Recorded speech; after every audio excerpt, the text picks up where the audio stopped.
Welcome everyone to an Annihilation edition of Insider Moves. That's right, we're diving headfirst into all things related to the new Call of Duty Black Ops add-on, available June 28th on Game Marketplace. Online director Dan Bunting and design director David Vonderhaar were kind enough to give us a behind-the-scenes perspective for each of the new multiplayer maps. Now we begin with Drive-In, which took its inspiration from one of Black Ops' most popular maps.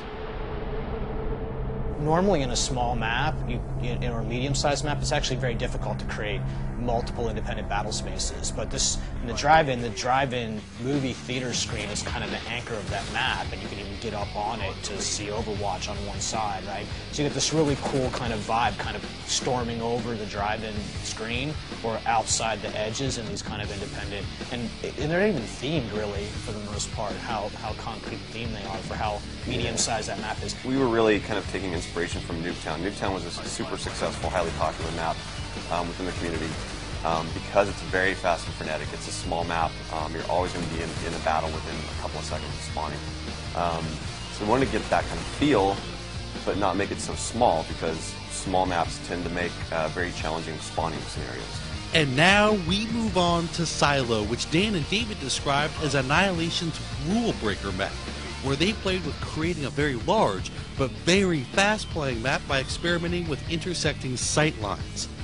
Now we asked, what are some of the standard rules multiplayer designers keep in mind when designing a map? There's 93 rules. So the rules topic, actually, we're not so super hardcore that there's a checklist and you make the map and you're like, yep, you can ship this map. Nope, sorry, go back and redesign. It's not that.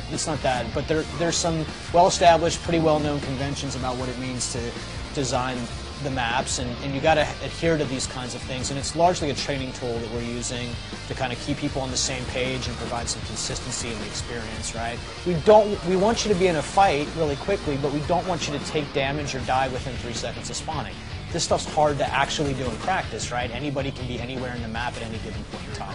The rules really, they're guiding principles for best practices for design lessons that we've learned in the past. We learn the rules so that we can break them in creative ways, and that's really what we've always set out to do. But the rules are just there to kind of get people to understand the basic principles of good map design, and once they've mastered that skill from a designer point of view, then they get really clever and creative about how they break those rules, and that's what makes maps have personality and flavor. And next, we turn our attention to Hazard. There's a really good story behind Hazard, and it's a map that started with actually something that the fans asked for, which we gave them, but not exactly what they were thinking we would do it. I mean, from the early days, we knew that we wanted to do one of our favorite maps from World at War, and we love Cliffside. Cliffside in World at War was one of those great maps where it's a community favorite. It's got some very unique engagement types. It's a long-range engagement map, wide open, kind of bowl-shaped in the middle. We completely reimagined it, though, for Black Ops. It's set in Cuba. It's a very high-end luxury kind of golf course resort locale. Right on the ocean. We actually rebuilt it with the design in mind and the layout in mind. So there's a lot of similarity to the old map and how it plays. There's going to be a sense of familiarity with fans, but it's very different. It also has its own unique flavor.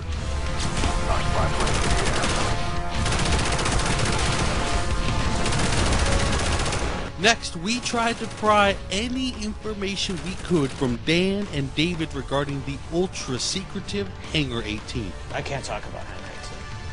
It's classified.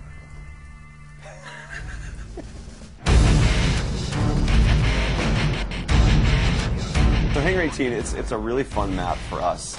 It's based in the Area 51 setting in Nevada, the government top-secret test site.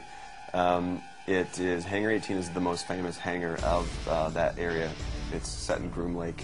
That was the beginnings of the SR-71 programs. It started there. The SR-71 plays a big role in the game for the fiction, and we thought it would be really cool to actually fight on that plane and set it in Area 51, because that's, who doesn't love Area 51? It's got a lot of folklore about it. It's got a lot of mystery, a lot of secrecy. and a lot of conspiracy theories, and you know, that's fun, and we played with that on that. It's Hangar 18. It's Area 51. It's Groom Lake. It's Treyarch. When you put these things together, you're gonna have to go and poke your head around and look around. I think there's one Easter egg in particular that we had a lot of fun with because it's a direct nod to something from the community. It was a viral video that was made when the game was launched, and people have to wait and see what it is. Can't talk about this. What is wrong with you?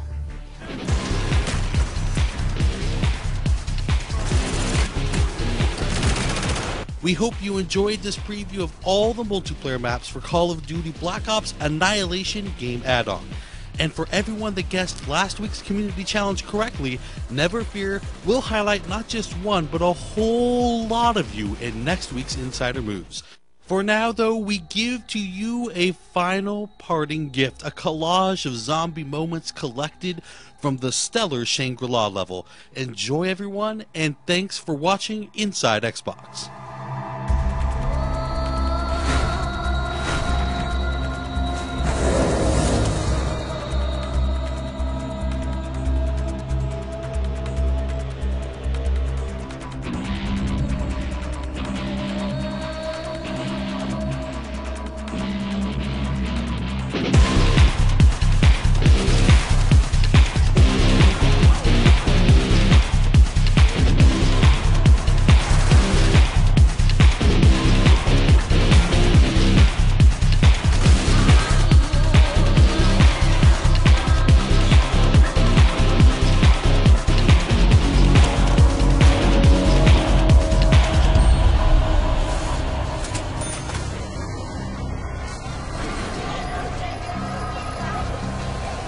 This thing rattles the teeth and tests the patience.